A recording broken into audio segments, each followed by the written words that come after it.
This is the Healthcare Education Transformation Podcast, a podcast brought to you by two physical therapists devoted to helping physical therapists and other healthcare providers become better educators to patients, students, the community, and each other by interviewing prominent and passionate people within the realms of healthcare and education. The Healthcare Education Transformation Podcast is intended literally for educational and entertainment purposes only. No clinical decision-making should be based on only one source, and therefore this podcast should not be used as personal medical advice.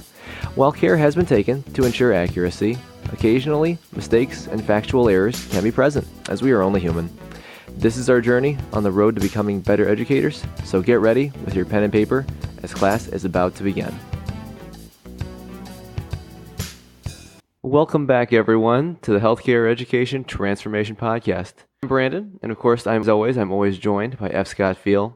And today we have a really special guest brought to you from the University of Saskatchewan. And today we have the one and only leader from the Strength Rebel Alliance, I'll add, Dr. Scotty Butcher.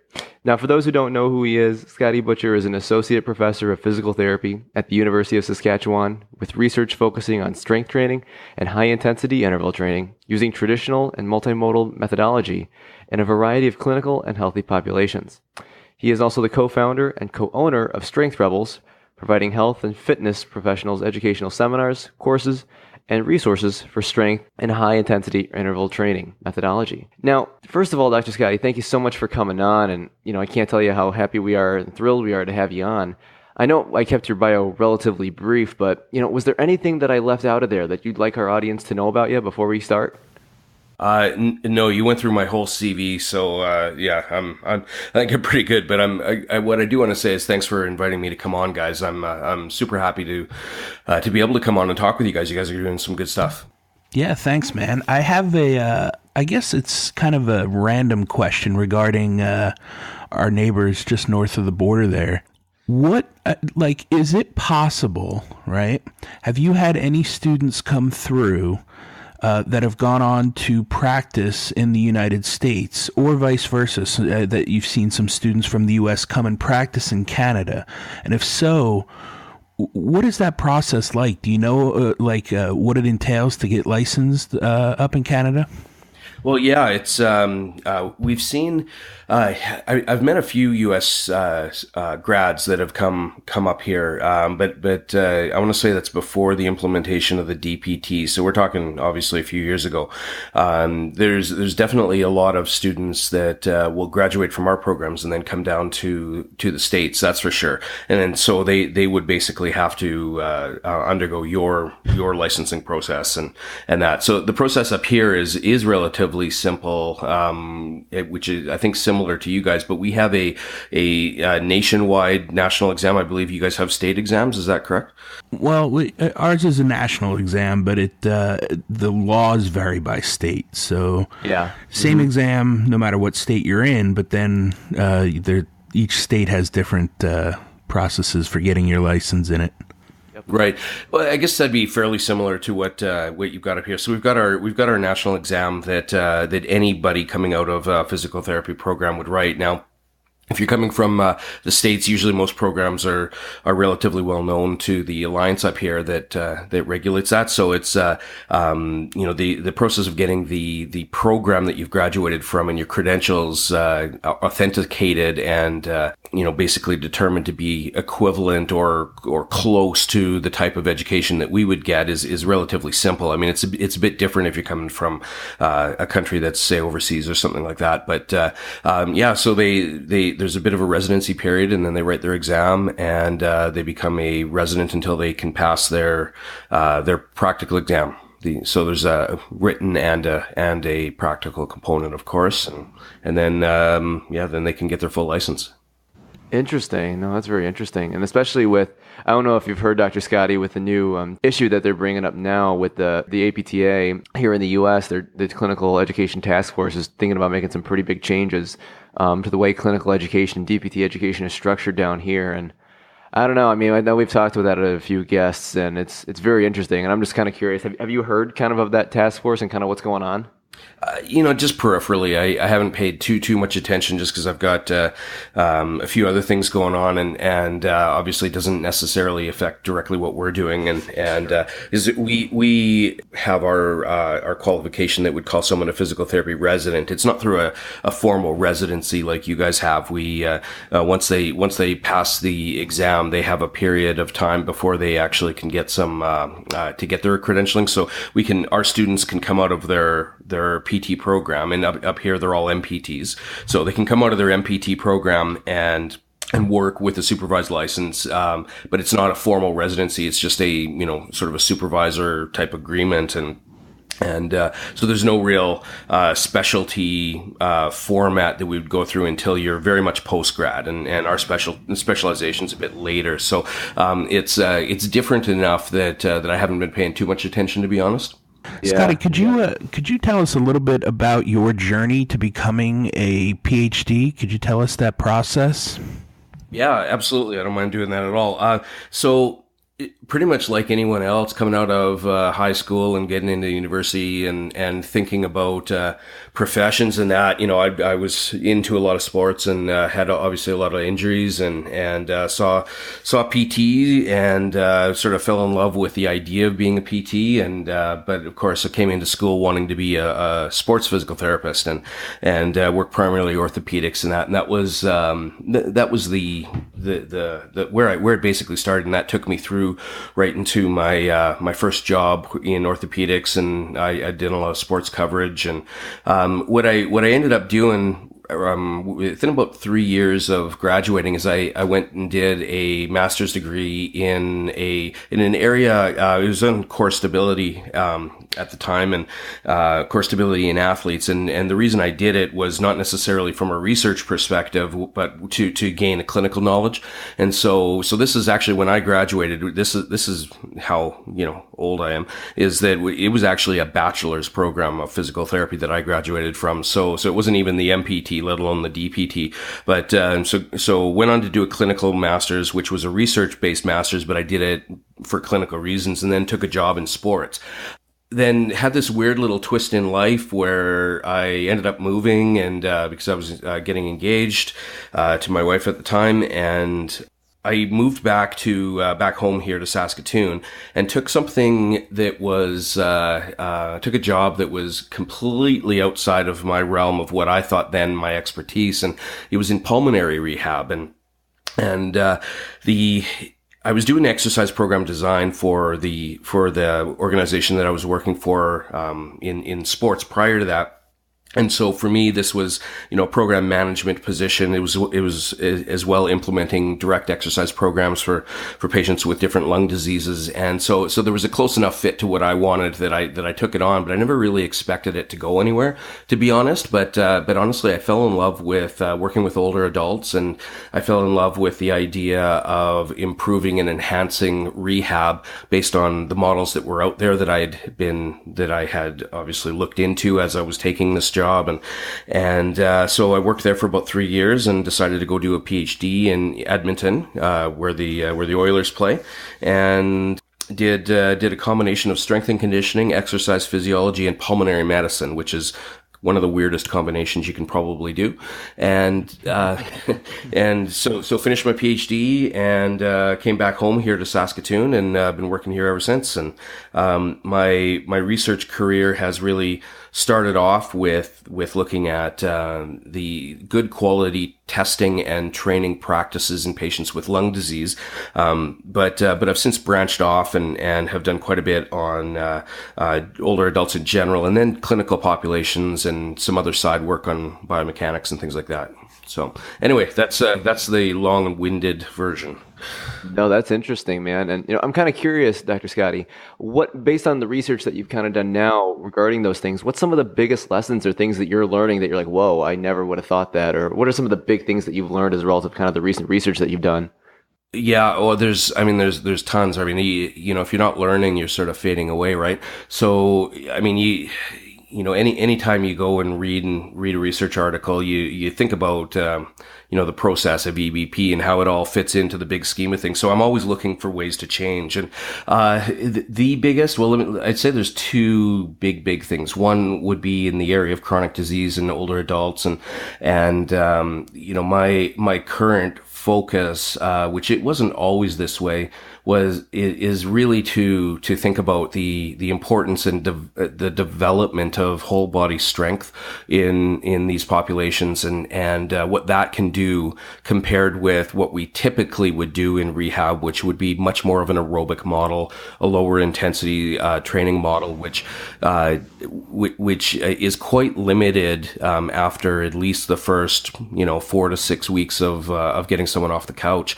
So I'd say that's probably the biggest thing, and that revelation there in terms of me doing that and coming to that conclusion has really directed where I've been going. But I'd say that's probably the biggest one. And then another side one that I'd throw in there too is the importance of the core stability, because of course as I said, I did my master's in core stability, and not to say that the core, however you want to define it, isn't important necessarily, but it's I think we go about it, and the way we look at it in a way that's very outdated often, and I think we've taken some of that original research of Hodges and Richardson and really twisted it, which is what everybody's done. And so I think we've kind of come to that realization that maybe we can't affect the 0.5 milliseconds of delay in the transverse abdominis with our basic hollowing exercises. And,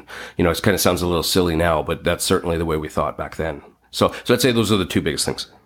Wow. Yeah, Scotty, you hit a lot of really good points there, and I want to try to touch on all of them, but let's kind of work from the front to the back here and look at, you basically brought up a good point about whole body strengthening, right? One of the things that we wanted to talk about tonight or this morning was basically, why aren't physical therapy programs incorporating enough full body strengthening type education in their programs? Like, you do a really good job of incorporating it into your classroom, right?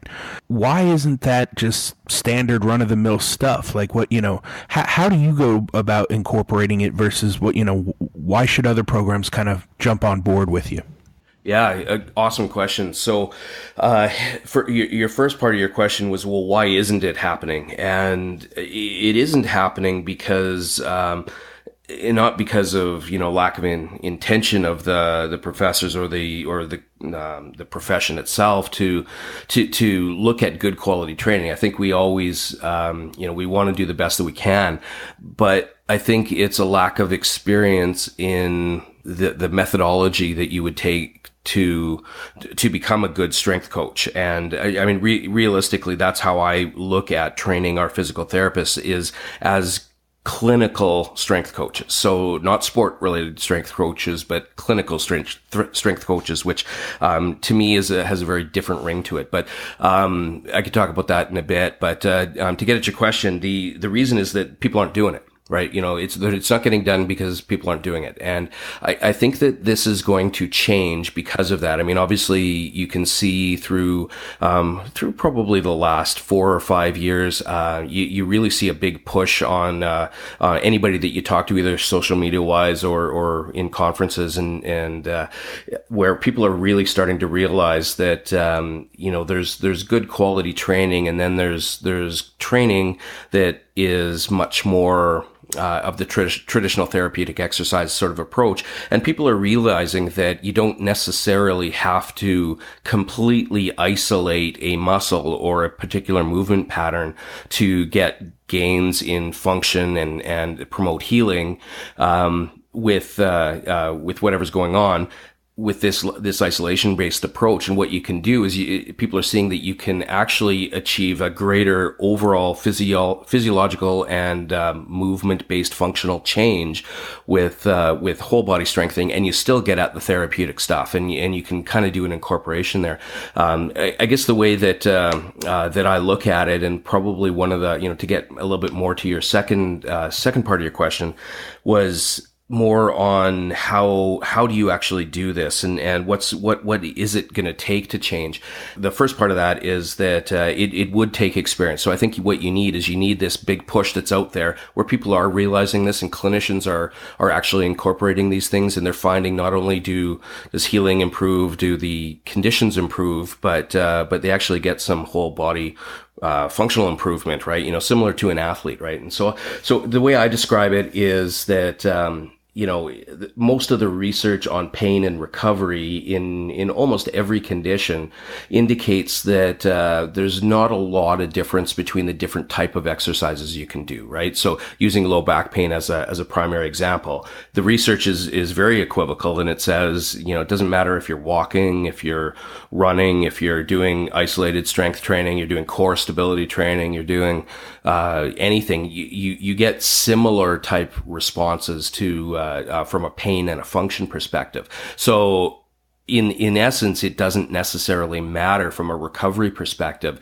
But then if we think of, how we would train these people from a task perspective and say, hey, I want to get them to be better at climbing stairs, or I want them to be better at lifting without developing, either, whatever poor mechanics are, or I want to improve their ability to do that without getting injured, or whatever it is. Walking isn't going to necessarily cut it. Teaching them how to lift with good technique and building up strength that way is going to hit at a wide variety of functional change that you don't get with some of the isolation approaches or some of the more aerobic approaches. So again, if you're a professor that's not doing this stuff, essentially you're really just kind of making excuses then, right? Because, I took therapeutic exercise as a class, and it was very isolationist, but we didn't do any of the stuff that I see a lot of your students doing. So, could you walk us through, like, maybe one of your classes? Like, what do you do specifically? What do you show them? What do you have them go through? Yeah. So, I do talk about, I think I'd be remiss to not mention the traditional therapeutic exercise stuff and say that it is an option, because certainly I'm not saying that you never do isolation work. And some people do take that because I'm such a movement-based strength guy that people say that I'd never, I would suggest you never do the isolation stuff. And in any training program, there's a time and a place for that, right? So even in an athlete's training program, or, you look at bodybuilders particularly, they focus on, or they should be focusing on the major lifts. But then isolation work is what targets where they want to get at. So I get the whole idea of targeting. So I do talk to them about the, how to integrate some of their kinesiology-based knowledge and the arthrokinematics and the anatomy, functional and applied anatomy, in terms of how you would do that for isolation approach. So I do that as well. But I also break it into more of a regional and a global approach, so that you have a wide range of options that you can go. But then what I also talk about is how there's quite a bit of research in, particularly you look at the shoulders, there's quite a bit suggesting that it doesn't really matter which exercise you choose, you're still going to get the rotator cuff in there. So do you really need to isolate the rotator cuff muscles in order to do some rotator cuff training, right? So I'll talk about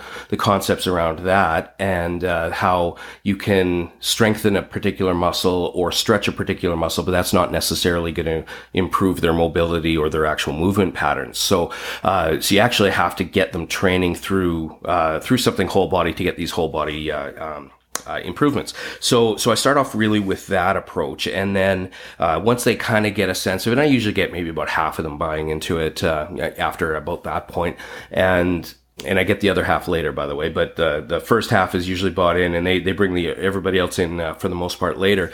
But then it's a matter of doing it. It's a matter of getting out and saying, okay, well, what we're going to do is we're going to teach you the pattern of a hip hinge and how that turns into a deadlift and how that can turn into a kettlebell swing and how that relates to squatting. And then we'll teach you how to squat, and we'll look at your individual squatting responses and how each of your clients are going to have different width and turnout of their feet, and how the depth is going to be limited by probably their hips, not necessarily that their knees are going past their toes, and then it's all of that's okay. And so we go through the point of teaching, and so hip hinging, deep squatting, and then overhead movement, looking at what the mobility is overhead, and kind of getting them to the point where they can look at scapular mechanics and shoulder mechanics from a very general perspective, rather than the nitpicky little, or is there a subtle little asymmetry, and say that, let's just get people pressing and pulling and deadlifting and squatting.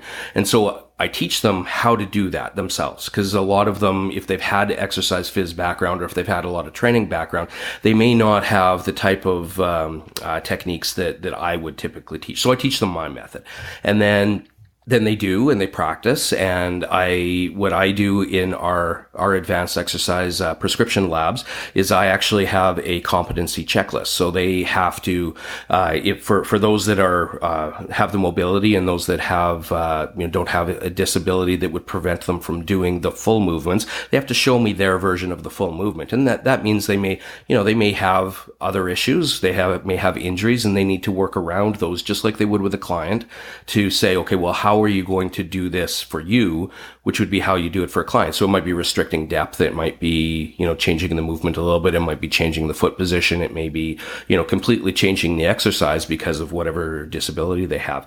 So I think the big thing and the big take home message is that in order for students to learn how to incorporate this into their practice, they really have to see the benefit of it and see that they can do it. Because honestly, like I said, there's about half of them that don't buy into it at the beginning.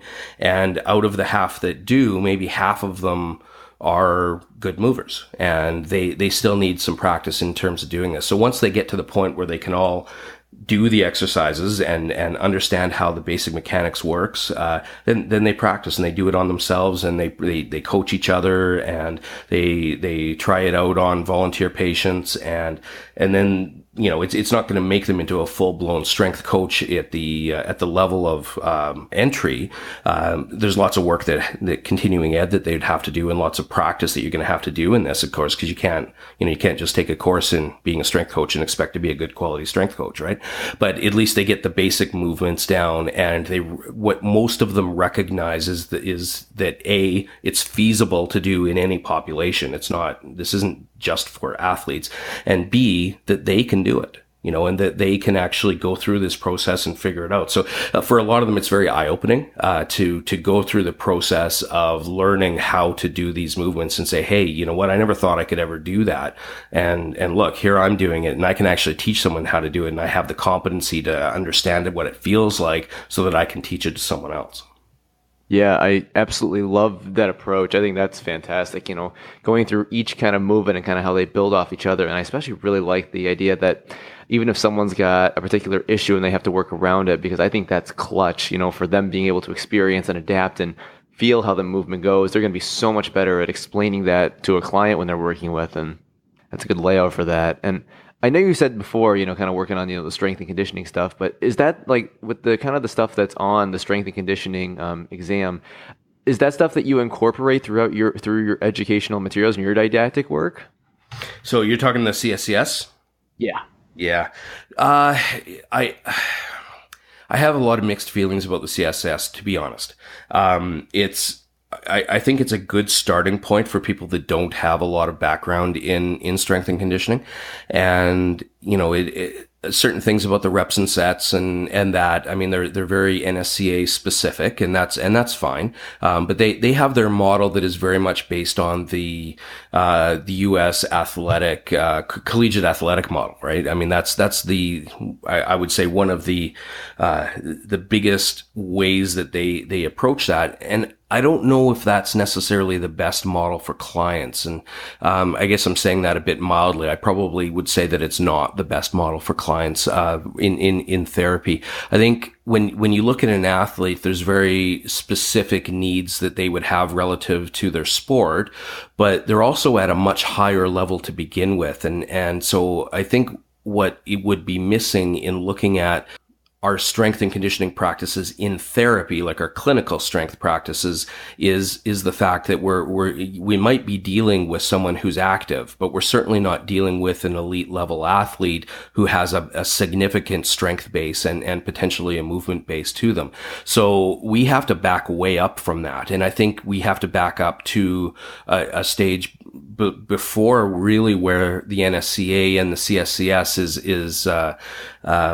is really teaching people to do. So there's the NSCA and the CSCS does a lot on periodization and very specific rep ranges and loading ranges for different adaptations, and that can be useful for athletes, but certainly not for the general population, where I think you need a much more specific strength based approach that would be much more like Bill Starr, the 5x5 or starting strength, or the West Side method and things along those lines that are much more whole body strength as the main focus of what they do, rather than going off and doing a lot of periodization type things. I think power is developed through strength, but you need that strength as a base, and you're not going to get that with honestly doing low load fast velocity training in a clinical population. That's much more designed for athletes. Yeah, no, that makes a lot of sense, actually. And kind of going back to, I know Scott asked a while back about incorporating this into a program, but say I'm a professor or an assistant professor, new professor, and I've got a little bit of some strength background, and my program that I'm at for some reason does not do a lot of incorporation into this, and I want to change that. How would you recommend, is the best way to go about, approaching the higher ups and even your colleagues to kind of help facilitate something like that? Yeah, good question. That described me to a T when I started. To be honest, I had a lot of education, obviously I'd finished a PhD, and, I did do the CSCS, and I did ACSM certification and that. So when I started as a professor, I felt, hey, I've got a pretty good amount of knowledge when it comes to training and exercise. And I certainly had a lot of personal experience with training as well. But to be honest, what ended up happening was, and it was sort of a bit of a fluke, because I was kind of going down a different path when I first started relative to the way that I taught, students. What the eye-opening part for me was when I actually met, through one of my students, I met a strength coach, a local strength coach, who was coaching CrossFit. He was coaching Olympic lifting and powerlifting, and was getting into strongman and a lot of the strength sports. And so I started training under him, and he ended up being my co-founder of Strength Rebels. So this is Chad Benko I'm talking about. So what ended up happening was I met him and started training, and realized how much I didn't know. And realize that, wow, when you actually incorporate some good quality deadlifting and squatting patterns, how much that fix all the niggling aches and pains, much more so than, some of the other stuff I was doing, and my mobility was improving and all that. So it was an eye-opening moment for me. I actually came into the strength game, fairly late in my career. I was already a professor. So this would be someone who, that you're talking about, that would be very similar, that maybe has a little bit of a background, but wants to know more. The biggest challenge, and I think the biggest thing is really to buy into what this can do for you. And so this is the same advice that I give to any graduating student coming in that wants to get into this, or a professor, or anybody that wants to get in this. You have to go train. You have to go get in a gym. You have to partner with a strength coach, or at least this is one of the better ways to go about doing it. It doesn't mean you have to, but I would recommend that you go find a strength coach that knows what he's talking about and has a good reputation, and go and train under him and learn. And then if you felt you've learned enough, then go see someone else or keep training, and then bring it in. And I had to fight, to be honest, against the conventional model. And, we just moved into a new facility about, a year ago. And so in the planning of that facility, because I taught the exercise content, I was asked by the planning people, which were all physios that are within in our department, well, what kind of equipment you need. And honestly, I had to fight to get a squat rack. I had to fight to get a deadlift platform. I had to fight to get dumbbells heavier than 10 to 12 pounds. There were I had to fight to get a trap bar, a safety squat bar, all of these things.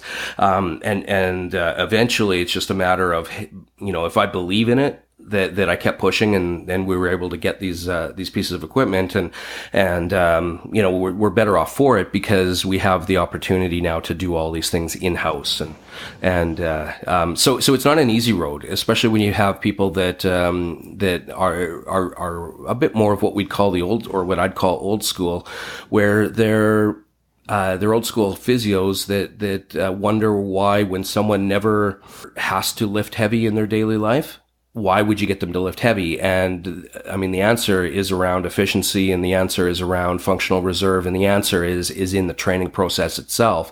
So once you buy that, once you get that, I think it's it's just a matter of keeping pushing and that. So hopefully that it's not a concrete answer as the ins and outs of how do you get people to buy in, but I mean, the first thing is understanding it yourself, and then once you do that, I think everything comes. Yeah, no, I think that's a great take and good advice on that. And I'm sure, of course, it's variable depending on the program and such as well. And, I'm kind of curious, Dr. Scotty, why do you feel that overall there is such a resistance to incorporating something like that overall across the boards within these programs? So it's a good question. One is a lack of experience with training. I think that's really number one. The other thing, though, is if you look at where most programs that I've had exposure to, where they get their exercise information from, and a lot of it comes from, let's say, the ACSM as an example.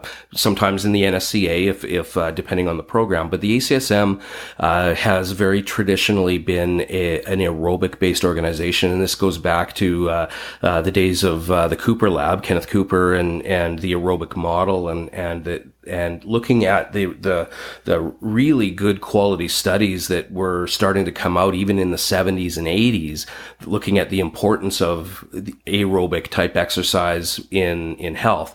And at the same time as that, there's also the bodybuilding movement where people were starting to look at bodybuilders as, maybe these could be ways for us to train, but what they would do is they would look at the isolation methods and say that, well, these are the advanced techniques. So I think we're looking for things that challenge our patients, but I think somewhere we missed the boat on looking at these whole body movements. So I think it's a combination of the aerobic movement starting in the 70s and the traditional isolation based approach that has never really been challenged until recently. So honestly, I think the resistance comes from the fact that we just haven't been doing it yet. So as more clinicians do it, as more students are advocating for it, I think we're in for change. I think this is going to happen. It's just a matter of people figuring out the ins and outs of how to actually do this and how to incorporate it in, and what we need. And a colleague of mine up here in Canada just I shared a memory on Facebook a while back from him, that he said, if we're the movement and exercise experts as physical therapists, then why don't we have our own exercise guidelines? Why are we borrowing from everybody else's guidelines? And I thought it was amazingly insightful, that comment, that, we need our own guidelines. We need some work out there, some information, whether it be textbooks or articles or reviews or something that says, well, how do you do this? How do you actually put these strength training principles into practice for clinical settings? And right now, there isn't a good resource out there.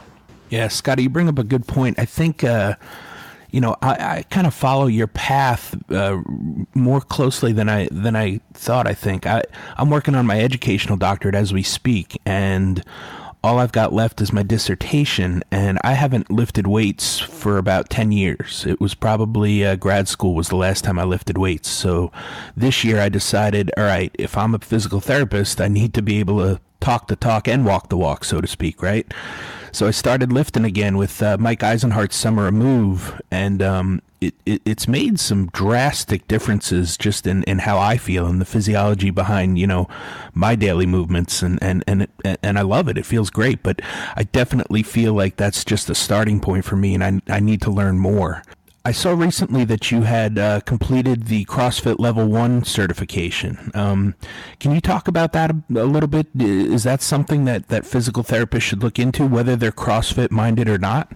Good question. So, you look at what resources are out there that you can learn from. And I think, as I mentioned before, the strength coaches, the ones that are in the strength sports are really a good start.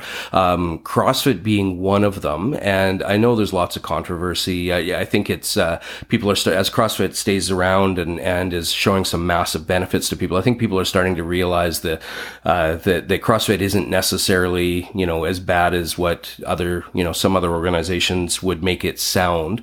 I like CrossFit. I think it's got it's a really neat study in physiology, to be honest. It's you can't pigeonhole it to, even in an individual WOD, you can't pigeonhole into aerobic or anaerobic or strength or power. It's a combination of everything, and I think we don't know enough about the methodology, but what we do know is it works. And this is the key message to answer your question, is that, we see with CrossFit, we see some massive changes in people, from their physical capacities. And often that's just, an example of good quality training, but a lot of their training methods fly in the face of traditional guidelines. Like you look at the way just to use this as an example, the NSCA and their CSCS guidelines, in terms of having specific rep ranges and having specific ways that you would periodize your programs potentially. CrossFit flies in the face of that, but yet they're producing, high level world class athletes that are, that are able to compete in all of the other strength sports, and that it provides a very good foundation. So I guess my view on the certification is similar to my view on CrossFit itself, is that there's a lot that you can learn from that. We don't know enough, I think, in terms of what it means. But the one thing that is very good about their certification is that they actually take you through the movements, and you actually have to perform the movements. And there's not many other certifications, starting strength being one of them. But there aren't many other ones out there where you actually have to show some level of competency in moving and analyzing other people's movement. So, this is one of the downfalls, I think, of the CSCS, is that, the practical is definitely not that. So I think if you're looking to develop some skill in coaching, there's some very good things you can take from that. Awesome. All right, I got one question from left field. I've got a 6-year-old daughter. We have just started watching Star Wars for the first time. Started her out with episode 4, 5, and 6. Okay, good. All right. And that's where we're at right now. We're not going to go much further than that just yet. We're going to try to take it all in, maybe rewatch them again. I'm not sure yet. So, favorite Star Wars villain? Go. Oh, man. Vader, obviously. That's the obvious answer, but, really, it's Vader. Classic, right? Yeah, definitely. Ironically enough, that's her favorite character as of right now. Oh, so I'm a little concerned, but she says she loves his music, so I'm okay with that. Yeah, it's interesting to kind of see, some of the new stuff that's coming out. I like a lot more than I thought I would. I'm really excited to see how it wraps up.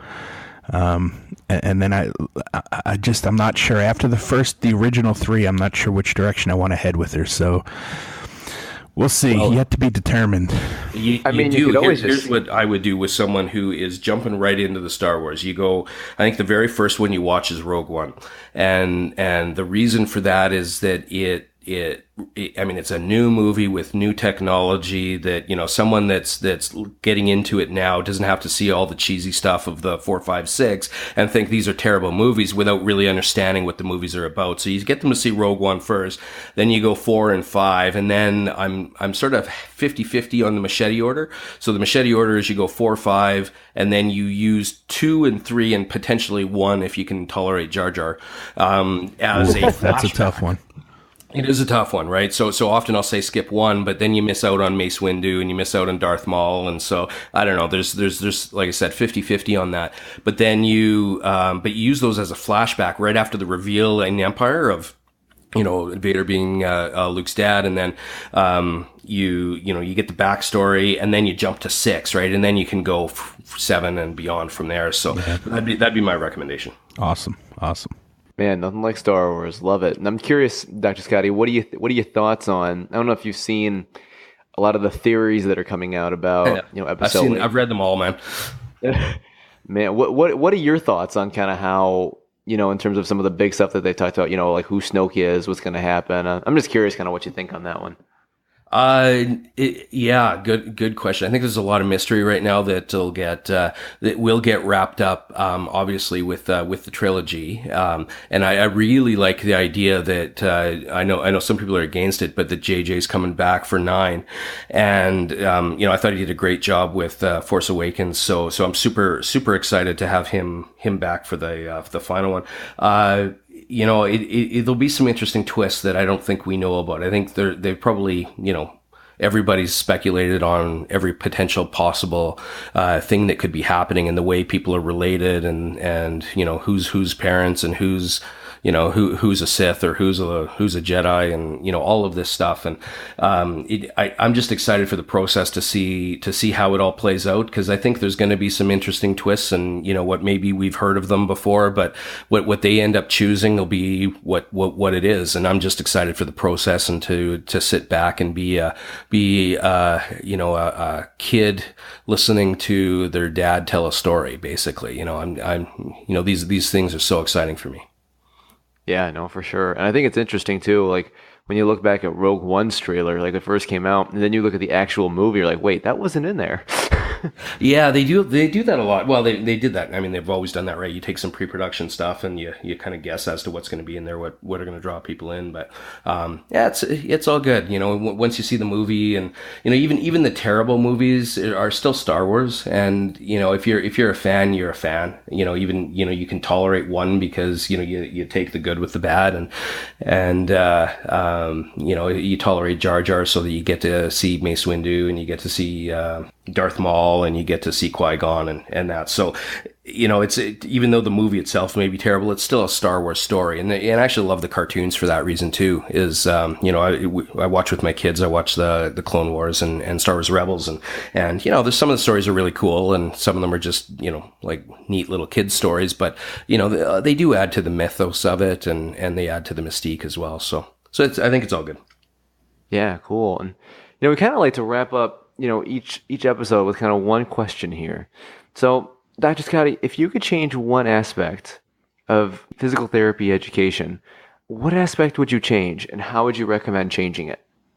Good question. So, I mean, obviously we've talked a lot about my biases towards strength and sort of the whole body strength approach and that, and I certainly say that's near the top of the list. But I think there's a bigger underlying approach that we tend to avoid, and I almost say avoid on purpose, that we tend to focus on very short-term gains in our education and teaching our students how to be therapists. And they think about short wins, little wins of, how quickly can I get them recovering and things like that. But I think what we really miss out on is we miss out on the longer term approach. And we know that in most situations, injuries heal, people start to get better. People, if they can get off the couch, they improve strength and endurance. And, but these are all short-term things. And I think where we miss the boat is we miss looking at the client as a lifelong client rather than a client that just for this particular time in their life.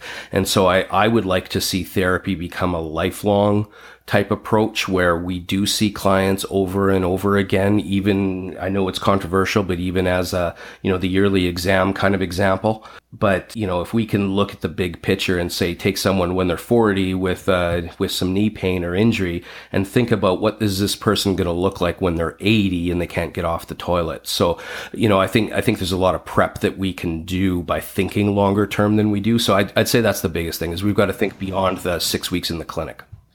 Awesome. Scotty, thanks so much for coming on to talk with us today. We really enjoyed it. Could you tell our audience where they can find you online and on social media? Yeah, so Facebook and Twitter, Dr. Scotty Butcher on Facebook, and Twitter is at Inked Prof Scotty. So those are probably the two best places. And then I have Strength Rebels, and we are also on Twitter and Instagram at Strength_Rebels. And the other thing would be to find us on YouTube. We've got a huge free resource of different exercises and our assessment and teaching approach that I would teach my students. Most of it's online for free. Awesome. Well, thank you so much for your time and your insight, Dr. Scotty. It was a pleasure to have you on. It was certainly a pleasure to be on. You guys asked some good questions, and you guys are doing some good work. So I'm very happy to be here. Thank you. Thank you for attending class today, and we hope that you learned something and gained value from the content.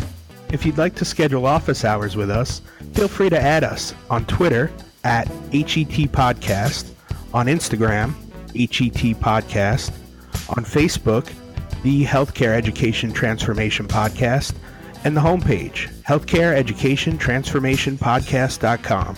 And for those of you following along in the syllabus, extra credit can be obtained by liking us, sharing us, and leaving a review. Let's continue our journey up Mount Educational Success as lifelong learners.